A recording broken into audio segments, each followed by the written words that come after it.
Welcome to the New Warehouse Podcast, the podcast for those that are curious about what's possible inside their four walls. Before we get into this episode, let's hear a word from our sponsors that make this all possible. In my operations years, it seemed like we were always trying to find more space or we needed a quick storage solution for a special project. That's why when I discovered Palite and their Palite Picks solution, I was excited.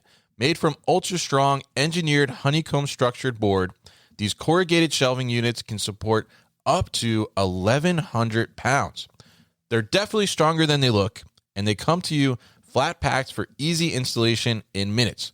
I've built them and utilized them myself. They provide customizable configurations with up to 400 pick faces. If you need storage quick or you need to maximize space utilization, you need Palite. Check them out at palitegroup.com. That's PALLITE group.com. If you're listening to this podcast, then you're most likely looking to discover the latest innovations in warehousing, logistics, automation, and supply chain. Why not do some of that discovery in person when the Intralogistics Conference and Trade Show hits Dallas on September 16th and 17th. This free show will be at the K. Bailey Hutchison Convention Center, and I'm excited to be on the floor to explore cutting-edge technologies, see live product demonstrations, and hear from industry experts. Register for free today at intralogisticsusa.com and join me in Dallas on September 16th and 17th. I'll see you there. Thank you to our sponsors, and now let's get to the podcast.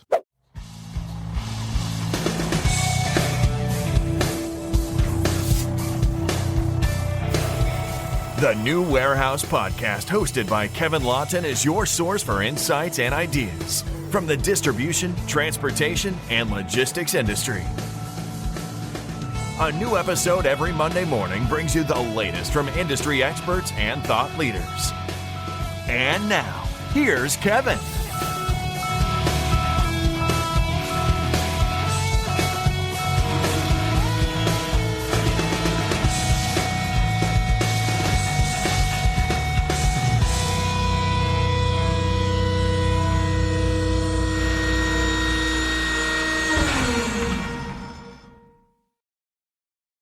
Hey, it's Kevin with the New Warehouse Podcast, and I am in Columbus, Indiana, at a special location here at the Toyota Material Handling North American headquarters, where they manufacture some forklifts. And I am joined with the CEO and President, Brett Wood. And normally we catch up at ProMat or Modex, but we're actually in your office today, right? So tell us a little bit about where we are today, Brett. Yeah, great. Thanks for having me, and thanks for being here. Well, thanks for having me, I think, actually. Right? All right, well, having me on your podcast. Sure. Yeah, and it's great to have you here and to see you and not be in the middle of a trade show somewhere in Chicago or in Atlanta, and to be here a little less busy around Columbus, us, right? Indiana.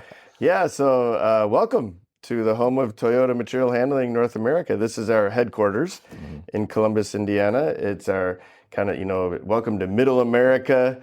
To be here is really special to have you here. So we've had this factory here for about 36 years. So back in 1990, Toyota decided to build its first forklift factory outside of Japan.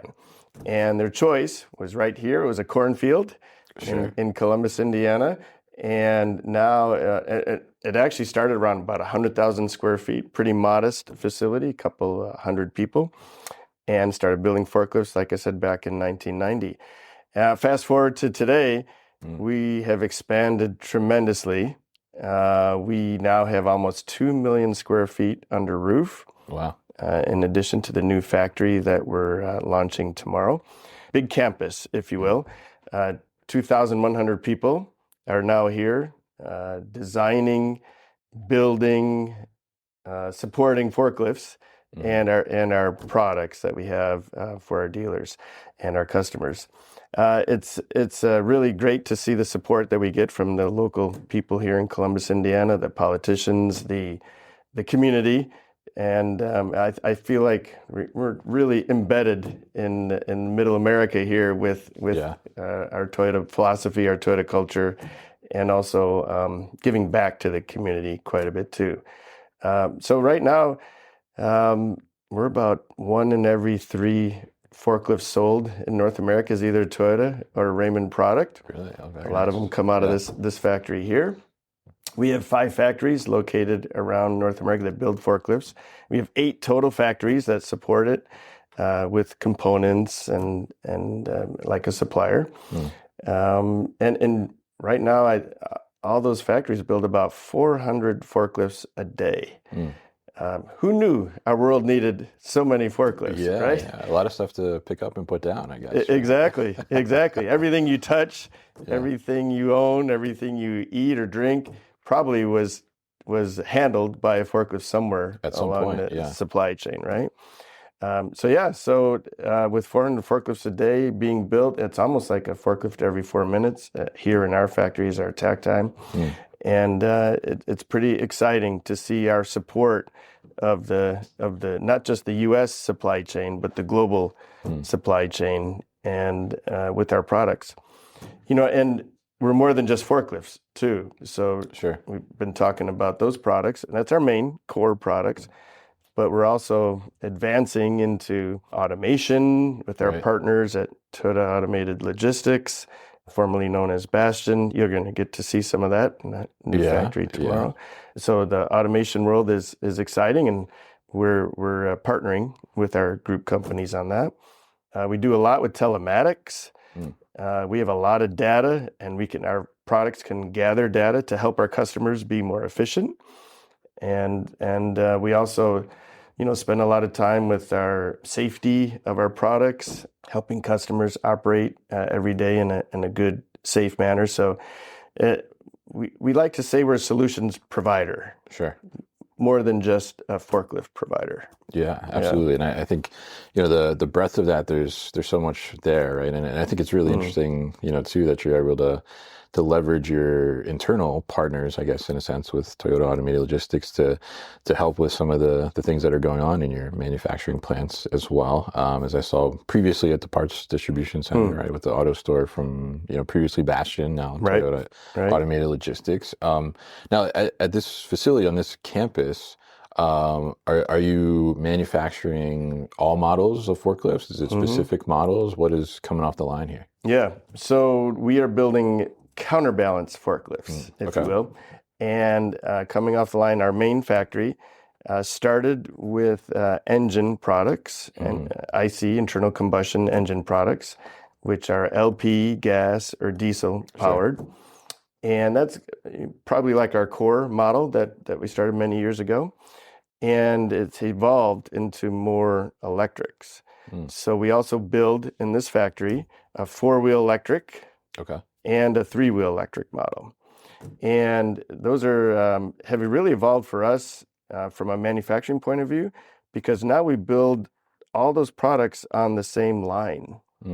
And so we've created this flexible manufacturing capability, part of Toyota's production system, or TPS type system, that allows us to have a just-in-time manufacturing, but also be very flexible if customer needs an electric or an engine product or something special, a design on it. We have the capability now to do that. So our new factory, which is one of the reasons why we're here. Right, it's focused solely on electric, right? Solely electric, exactly. Yeah, so our new factory will build just electric powered, starting with a stand-up counterbalance truck. Okay. And a little bit about that is it was an interesting decision we made about 2 years ago. So the new factory is actually on a former unused cornfield across the street. So across the street is to this main campus here. So the proximity is nice. We can, share components, share talent very easily. And but that product we've sold for a long time built by the Raymond Corporation in Greene, New York. Okay. Outside of Binghamton is our other big main facility. And that product was built there for many, many years, doing really well in the market for both the Raymond and the Toyota brands. The decision was that area is very hard to expand, that factory. Okay. Yeah. But the market was growing, the demand was growing. There's a school on one side of the factory, there's a freeway on the other, there's houses on the other. We don't have the nice cornfields that we have around here that have in Indiana with the ability to expand. Space, Yeah. So great decision by a task force that was put together about where to build our products for the future. Build the stand-up rider, move it from New York to Indiana, this new factory. And then that allows in New York for us to build more order pickers and more reach trucks, which is a really large demand for the warehousing and distribution centers across America. So we can now move the space will be able to be expanded in New York. The people there that we're building stand-up right can help us build more reach trucks and more order pickers. So no change in workforce. And the beauty of it, it's a win-win here. We can now expand. We're building about 8 per day just to start with. Okay. But in September, we have plans to build 24 per day. So within a month or two, quick ramp up. Very quick ramp up. Yeah. And then looking into the future, probably around 2030 or whatever the demand is for the future, which we think will be high, we can build about around 100 a day or so. So it was the same setup, same factory. Yes, exactly. Oh, wow. Okay. So it was designed with that in mind. Yeah. For that flexibility and that ability to grow pretty easily.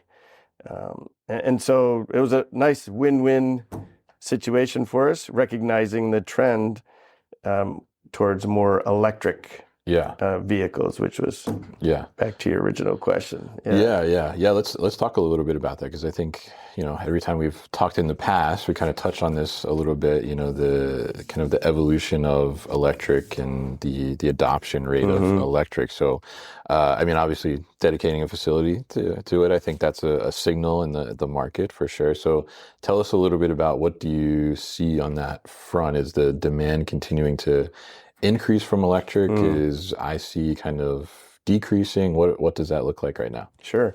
Yeah, so the electrification of our industry is an important trend. And I feel pretty confident about that. I'll give you some numbers to consider. So in 2023, just a couple of years ago, the electric ratio was about 66% of the overall market. Okay, so 66% of the market was electric, and then 34% was engine or IC powered. That was just in 2023. Yeah. Last year, 2025, just a couple of years later, it grew to 70%. Wow. Okay. Right? Yeah. And, years ago it was maybe 50-50. So there's definitely been a big trend more towards electric. And I'm confident that it'll continue to grow and might even get to 80% within the next 5 to 10 years. There are certain markets that are already 80% electric. The Chicago market, the Boston market are already 80% electric right now. A lot of warehouses, a lot of distribution centers, grocery chains, and so forth that predominantly use electric power. And so what people might ask is, why the growth? Yeah. Right? Yeah. So why the trend? And I believe there's a couple of good reasons. Obviously, one is about sustainability and better future for our world. Sure. Using more electric power, but also technology has really improved and changed a lot over the years. I started in the industry 37 years ago. An electric forklift, wouldn't go up a ramp as fast as an engine-powered forklift. Yeah. The power wasn't quite there, right? Yeah. Today it's there. Yeah. So today, now an electric forklift can go up a ramp just as easily or as well as an engine-powered forklift. So the motor technology has really improved. And another advantage, I think, of electrics is noise levels. And I remember when I was young, starting in the industry, and I was visiting a lot of customers. I visited a customer that just switched from engine-powered forklifts, running around the docks, to electric. And I went up to the operators, and I love talking to forklift operators. They tell you really what's going on, right? How they really feel. Exactly. And I said, so what do you think about this electric forklift? Oh, we love it. I go, yeah, it's great, huh? They told me less vibration, so it's a smoother ride. Yeah. And they said it's a lot quieter. Sure, yeah. So from, that's their 8-hour-a-day office. Yeah. So that's kind of some of the nice advantages that you might see with an electric forklift versus an engine-powered forklift. There's still a demand and a need for engine power, especially in the outdoor applications and lumber yards and ports and so forth. Yeah. Where you still need that extra power and kind of that longevity. Yeah. Are you seeing? I'm curious. Are you seeing like existing customers who have IC in like current buildings? Are they switching fleets over to electric, or is it more so as they go and get like a new distribution center or stand up a new operation that when they get a new fleet, they're going to go to it? Or are they saying like, you know what, we're done with IC, we want to go to electric? Yeah. So a little bit of both. Okay. A little bit of both. And that's a great question. But the numbers themselves probably show that it's more the greenfield type operations that are saying, we're building a new warehouse, a new facility, distribution center, and we want to make it electric. New power. fleet. So they're putting in the charging stations right from the beginning, and the ability to handle that type of product, as opposed to modifying an old facility where you have to install new electrical considerations, charging infrastructure, everything like that. Yeah. But there's definitely some customers that are switching. And I think one of the trends for the future too is an outdoor designed forklift frame. Okay. With a battery inside of it. So basically taking a very rugged forklift that can handle rough terrain and surfaces and weather, taking out the engine component, the drivetrain, and putting in an electric, drivetrain or power source. The key is that, how long can it last? Right? So now you kind of bleed into the automotive industry. Do they have range anxiety, right? And people, when they want to buy electric cars, are not sure how, if they're going to be able to drive from point A to point B. Stuck on the side of the road somewhere. Right. Right. So the new technology, though, is really helping. The higher voltages, lithium-ion batteries now starting to be more popular and starting to replace some lead-acid batteries. So I think the future's pretty exciting, frankly. And so much so that we're building our own and selling Toyota branded, Raymond branded lithium-ion batteries. Right, yeah. So we started that just last year. It's at a factory in Binghamton, New York. New York, right, yeah. Exactly. And so that's, again, another example of, we want to be a solutions provider and provide the customer everything they need for their application. Yeah. And then the new facility here, is that coming off predominantly lithium electric or predominantly lead acid? Well, the products will take either. So we're building the forklifts, and then they'll take either a lead acid battery or a lithium ion battery, whatever the customer prefers. Gotcha. Okay. Interesting. Yeah. So that's kind of the evolution on the power side of the forklift. But what about just the forklift in general? How is the forklift in general evolving, and what are some of the demands from the customer? I mean, are we moving more towards automated forklift versus human operated forklift? Where do you see that kind of standing in the market? Yeah, so matter of fact, the new product that we're building in the new factory here is actually a redesigned model. So we didn't take okay. just the old model that we were building in New York and move it to here. Yeah. We spent the last 2 years redesigning it. Hmm. So it's a brand new model. So our customers, our dealers are excited about Sure. that. Yeah. And of course, it's a new location. And so one of the key areas is about ergonomics. Mm. So ergonomics, safety, I think you're going to see that a lot in all forklifts. Yeah. The operator, as we just mentioned, is really important in the equation. Yeah. Well, like you said, it's their office, It's right? their 8-hour Yeah. office, right? So their ability to be comfortable, to have good visibility, to be efficient, you know, in what they do. That's really kind of the bottom line with most customers is Yeah. getting more work done in the same amount of time that Sure. they have. So performance is really important, but I think ergonomics, performance, and then with electric forklifts, the ability to have long runs and short charging times. So you get that forklift back in operation. So I think that'll shape the future designs. But then you mentioned automation. Yeah. Yeah. We have to. I mean, We have it's to. there in the market, right? Which is yeah. great. You know, I'm a former engineer, so I love technology. Yeah, I would live in a smart house if I could. You know, so automation is really important trend for our industry. And I think you said our customers considering automation. I would say yes, considering, but it's depends on the application, depends Okay. on the customer. For example, how many hours are they running? How many shifts? Sure. How many forklifts in their fleet? How big is their fleet size? And then their location. How is the workforce? Right? So do they have enough people to drive forklifts? Yeah. Or they're coming up short in Do they labor not pool. have enough people to drive forklifts? Yeah. Forcing them maybe to automate more. What are the labor costs in that specific state or city or region? So all those factors will be important to a customer in trying to make a decision whether to automate or not.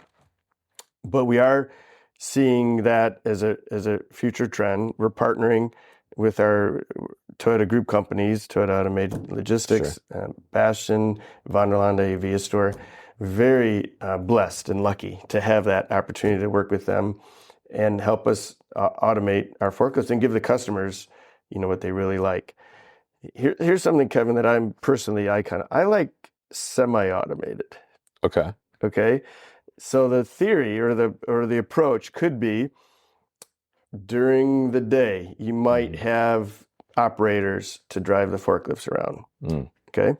So you jump on the forklift, you drive it, does what it needs to do. Then you want to expand to a second shift. Your business is growing, whatever it is, Sure. a distribution center, warehouse, manufacturing even.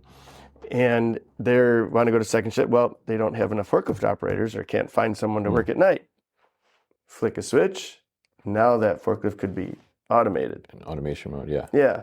So I think that's something customers should consider for the future. That ability to have both, actually. Yeah. Almost like a hybrid approach in a sense, right? Yeah.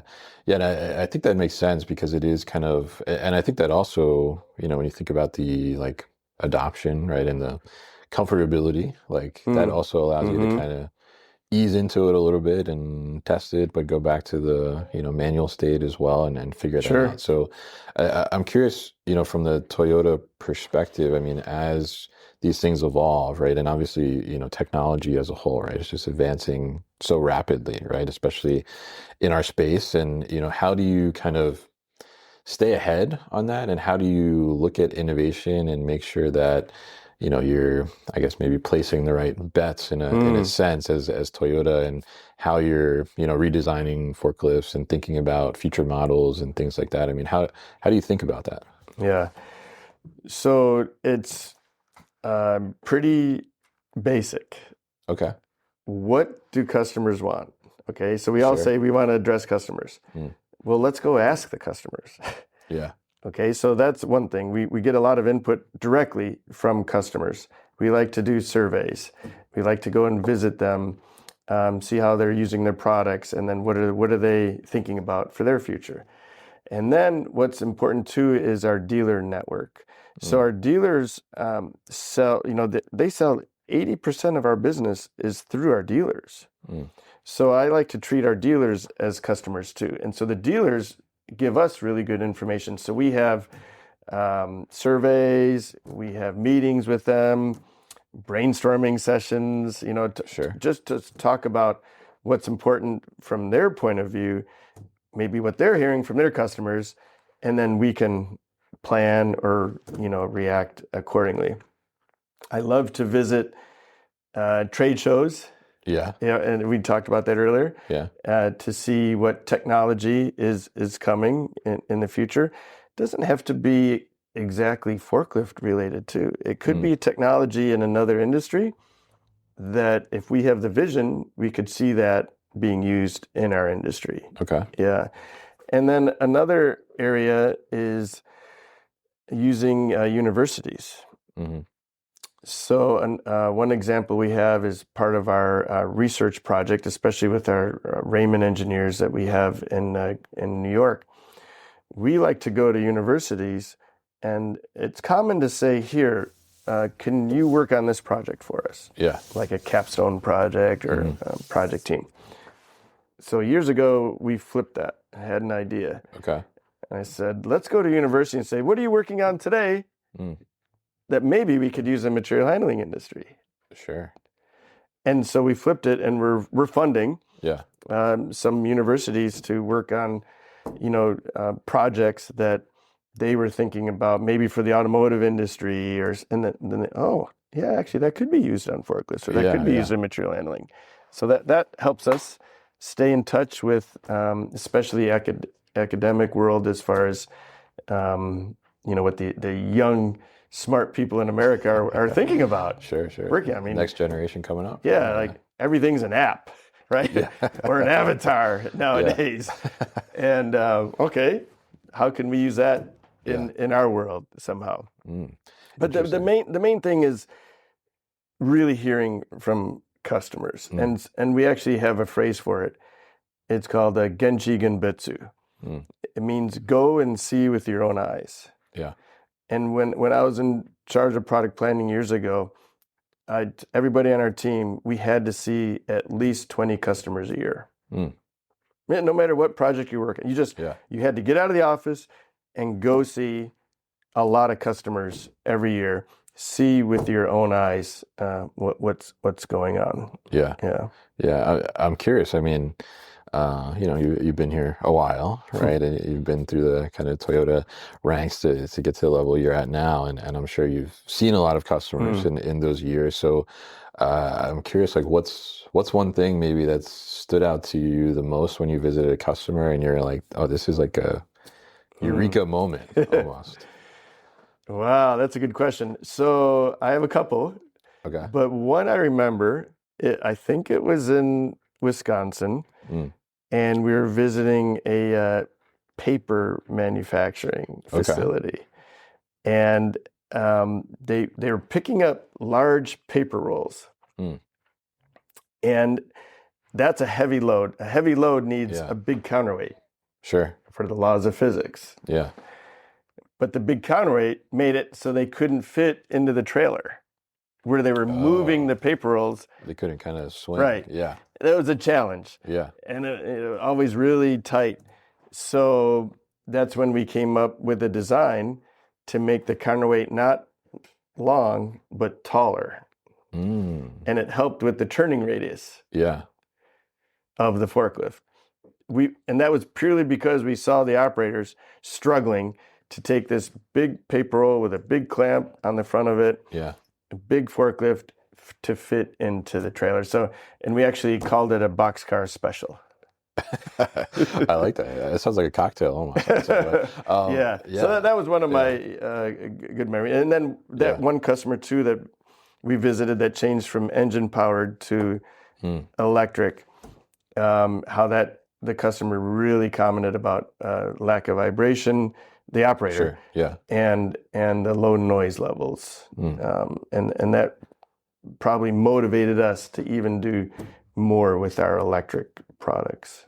Yeah, that's very interesting. And I mean, like you said, I mean, the only way that you would probably know about that counterweight is if you Yeah. saw it in person, right? Because it is like, I mean, it's a little bit of a unique use case. It is, and they had like an inch clearance Yeah. to get that forklift to turn inside the into the boxcar. Yeah. So I'm curious, like when you resolved that with the taller counterweight, I mean, were there other customers that were like, "Oh, thank you, like this makes so much sense," but they weren't just, and the they industry weren't like speaking too. up. Yeah. And then you started seeing other designs too from other companies with the same concept. Yeah. Interesting. Yeah. So great example there of how to do that. So now, we're here on the Toyota campus, right? Which is pretty incredible, right? I mean, it's very beautiful. Thank you. I'm curious, like, what's your favorite part of the campus? Favorite part of the campus? Yeah. Wow. Okay, that's like asking a father who your favorite child is, right? That's a hard one. I've got so many special places. All right, I'm not going to give you one. Can I do a couple? Sure. All right. So let's talk about, or I'll share with you maybe my personality and background. I'm a former engineer. Yeah. I don't do engineering anymore. On Saturdays and Sundays, it's kind of like at the house is about the only time I do any engineering fixing a dishwasher or something. But you never forget being an engineer, being a technical person. I love walking out into the factory. When I'm not in a meeting, I'll go walk around the factory and just, if anybody loves to see how things are being made, I mean, it's like an orchestra out there, really, and you've seen it. Yeah, it's incredible. Just parts coming in at the right time, and 4 minutes later, it's a forklift, and steel coming in, being cut and bent and drilled and then painted and assembled. It's pretty fast. So that's one of my favorite areas. I'm also a very curious person. I love to ask questions. And I like to hire people that are curious too. We want to hire passionately curious people. So another part that I enjoy seeing in our facility here is our national training headquarters. So we have a training facility that we bring in salespeople to learn about selling our product, but we also train our own employees for career development and so forth. And I love to see and just walk in and see what's going on in that world. As a matter of fact, one of my favorite training sessions is we have over 8,000 mechanics in the country. Okay. Working on Toyota and Raymond products. 8,000 technicians. We have a contest every year to kind of crown the best of the best. Oh. And when they win their regional contests, the regional winners come in here into our training facility, and then we have forklifts, and our experts put bugs in them that they don't know. The contestants don't know where they are. Okay. And then they have a stopwatch. Yeah. And then they see how fast the technicians, the mechanics can find the problem with certain forklifts. And how they go about doing it, and we have judges that judge, how well they diagnosed the product. So it's kind of find the problem, and then we give them prizes and recognition as being the best of the best. So that's kind of fun. So I love that area. And then maybe another part of my personality, I love being a good corporate citizen. It's one of our core values, giving back to the local community. So there's a little known room that we have here called the community room, community center. Okay. And that is a room where you can come in and help donate things or pack bags or make blankets for the local community. So we give associates time off every year to go volunteer at a local charity or local nonprofit. Sometimes the factory workers told us it was hard for them to take time off of work, because they're working on the factory. Sure. So at lunchtime or before work or after work, they can go into the community center and be part of our projects without having to leave the project. Without having to leave the factory. We kind of bring the project to them, and it's a repurposed room that I love going in there and just seeing what's going on to help the Yeah. local community. Yeah, that's Yeah. fantastic. I love that, definitely. So very interesting to hear that. Now, if we look kind of towards the future of Toyota material handling, I mean, obviously just opening a new facility here, so Right. that's pretty new. And we talked a little bit about kind of evolution of forklift, but what does the future for Toyota in the forklift industry or material handling industry specifically look like? Yeah, the investment here was exciting for us. That's $100 million investment into a new factory here. It created 140 new jobs for the local community. So obviously we're very excited about that.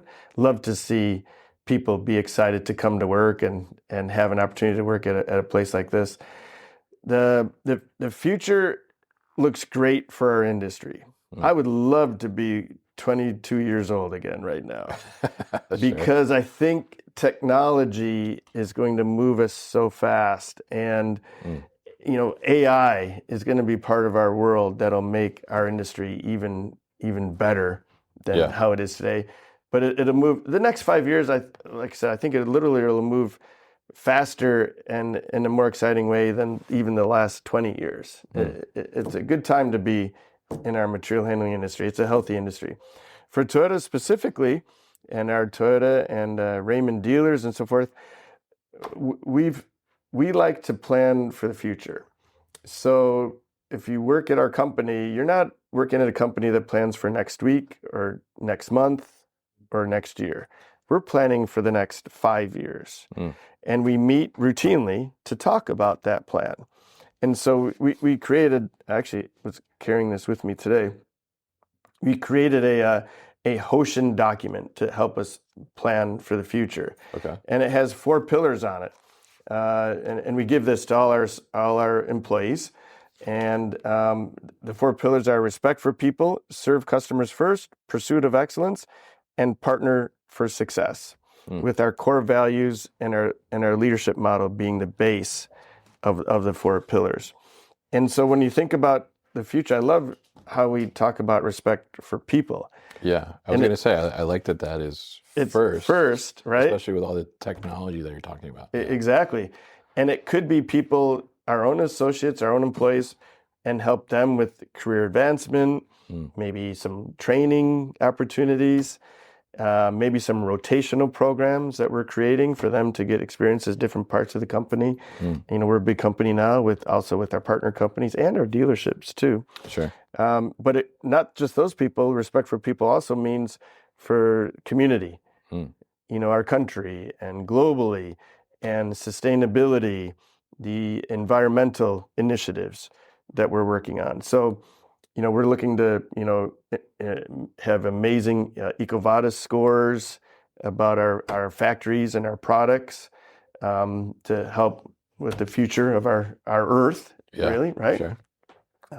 So anyway, so that starts with respect for people. And then secondly, if you don't have customers, you don't have a factory. Yeah, very true. Right? Yeah. So serve customers first. I think our team came up with that pillar for really good reasons. And we've talked a lot about, the importance of customers and how we need to hear their voice. Listen to them. But we want customers to be more efficient. And we think our Toyota principles and our Toyota processes can help with that. So trying to bring our TPS type processes even right to the dealers, right to the customers, is an important initiative for us because it makes them do more with less, right? Which is a wonderful thing for everybody, right? Yeah. And then pursuit of excellence, that catches safety, quality, delivery, on-time delivery. It catches these key performance indicators in an area that we're always trying to improve. I mean, our goal is to have 0 defects.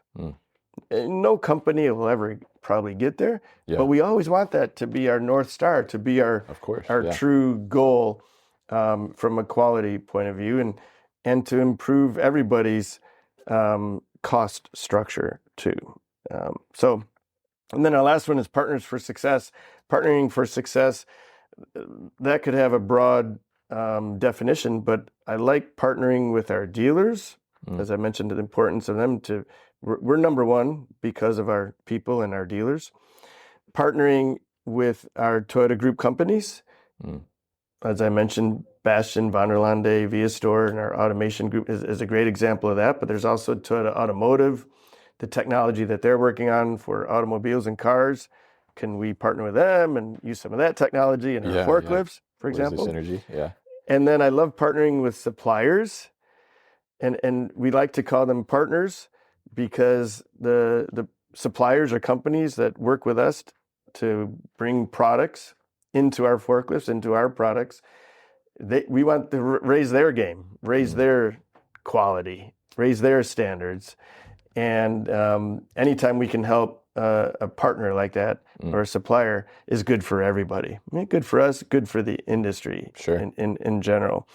And then, supply chain partners is always, partnering with other companies that might have technology that we don't have today.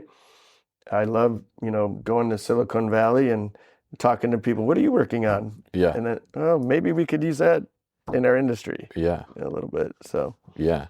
It's very interesting. And I love at the core of it all. I mean, sometimes when I ask people about what's in store for the future, they're like, oh, well, we're bringing in AI to do this, and we're going to do this, and we're investing in this technology, but you're very much focused, first and foremost on the human component, right? Whether it's like the internal humans here at the company, or your customers, as you mentioned, or the community at large, community, right? and the world, dealers, suppliers. Yeah.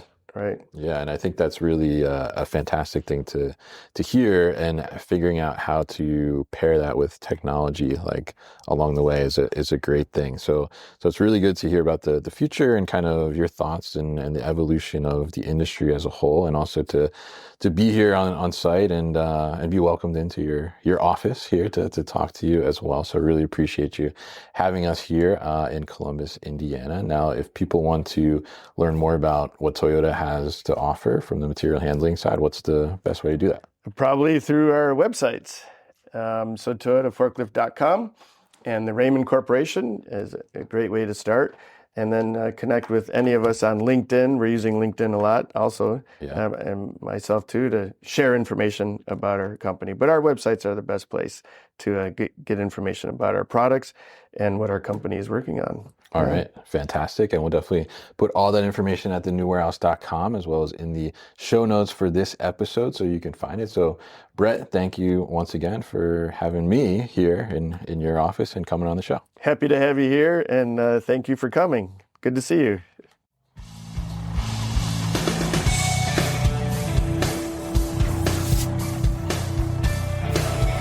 You've been listening to the New Warehouse Podcast with Kevin Lawton. Subscribe and check us out online at thenewwarehouse.com.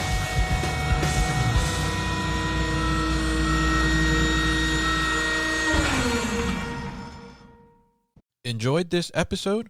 Make sure you are subscribed to the podcast, and for more content from the New Warehouse, find us on LinkedIn and YouTube. Links to subscribe can be found in the show notes, and for everything The New Warehouse, head to thenewwarehouse.com.